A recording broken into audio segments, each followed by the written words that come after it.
আচ্ছা ভাইয়া, আমরা দুইটা টিম হয়ে গেছি এখন। ইমতিয়াজ ভাই কোনো দেখেন টোটাল এটা মানুষ আসলে হজম করে না 17 জন। ওরা দেখুন 100 100 এটা বাস সিটি থেকে 17 জন মানুষ।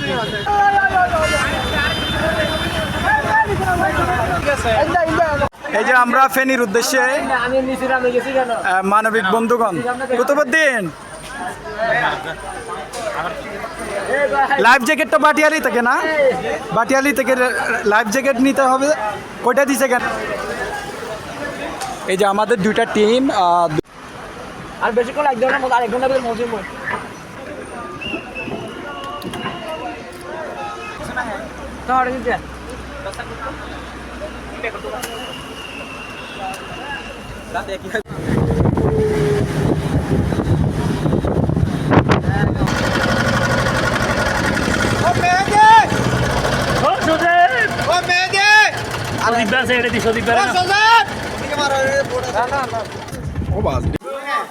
আমরা এখন হচ্ছে আছি রুহুল আমিন বাড়ি ফেনী সদরে, ফেনী সদরে ফাজিলপুর।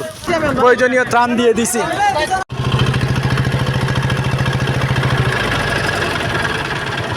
অবস্থানরত আছি ফেনী সদরের সোনোয়াতে, ফাজিলপাড়া।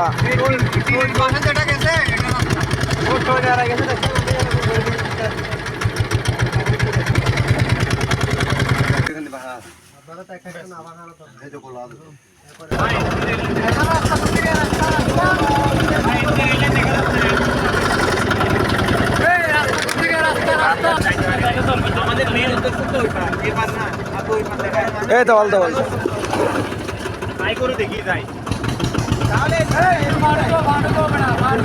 আমরা দুইটা ফ্যামিলিকে রেস্কিউ করে, তিনটা ফ্যামিলি হবে, আমরা তিনটা ফ্যামিলিকে রেস্কিউ করে এখন তার নিরাপদ স্থানে নিয়ে যাওয়ার জন্য আমরা এখন ত্রাণ বিতরণ অবস্থাটা স্থগিত করে বন্ধ হয় না। ঠিক আছে, দেখেন পুরোটা নিচ্ছেন, আমি কথা বলছি। আসসালামু আলাইকুম রহমতুল্লাহ। আমরা শুধু আমরা আগেই পূর্বে ঘোষণা অনুযায়ী আমরা যে টিম এখানে ফেনীতে আমরা এসেছি, ফেনীতে বর্তমান আমরা কয়েকটা ফ্যামিলিকে রেস্কিউ করে আমরা হচ্ছে নিরাপদ আশ্রয়স্থলে এখন পৌঁছে দেব। আমরা যে ফ্যামিলি যখন আশ্রয় দরকার ছিল, আমরা তাদের কাছে জিজ্ঞেস করেছি আপনাদের আশ্রয় দরকার হয় কিনা, তাদেরকে আমরা তাদের ইচ্ছা মতো, যাদের আশ্রয় দরকার নেই তাদেরকে আমরা ত্রাণ দিয়ে এবং বাকিদেরকে আশ্রয়স্থলে নিয়ে আসছি। এটা হচ্ছে আশ্রয়স্থল, একটা সরকারি আশ্রয়স্থল।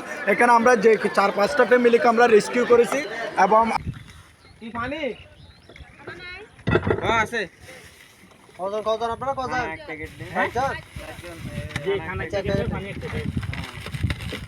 আসেন এখানে আসেন, কষ্ট করে একটা নিয়েছিলাম ওরা মুরব্বি আসেন, মুরব্বি আসেন।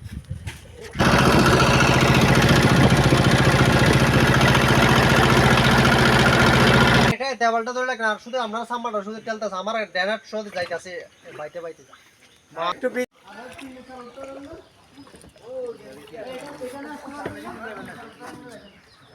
আরে ঘরে দিয়ে জানলে আছে, এনে উঠলেই করতে উঠটা খালি করতে হচ্ছে আমাদের, পরে আবার এদিক ওদিক পরে স্টেবল হয়ে যাবে না। সেভেন নাম্বার পরে পানি দিতে হবে, এখানে গ্রিল দিতে পানি দিতে হবে। এ ভাই একটু এটা রাস্তাটা তো একটাই আছে, মেনে নেওয়া হবে। এখান থেকে কতগুলো হবে? এখান থেকে টোটাল না নিমাতে দুনিয়া ইনফ্লুয়েন্সের মতো নিয়ে যাবে, আবার আসতে হবে না। আমরা একটু রেস্ট নেওয়ার জন্য আসছিলাম এখানে, কিন্তু রেস্ট নিতে পারতেছি না। এটা হচ্ছে আশ্রয়কেন্দ্র। মানুষের হাহাকার অবস্থা, তাদের এখানে পর্যাপ্ত খাবারের অভাব। তারা যখন একটা বুট দেখে, যখন তারা কোনো মানুষ আসতে দেখে, তারা মনে করে তাদের জন্য খাবারের ব্যবস্থা করা হয়েছে, তাদের জন্য কৃষি নিয়ে আসা হচ্ছে। এরকম আমাদের কাছে পর্যাপ্ত খাবার না থাকার কারণে আমরা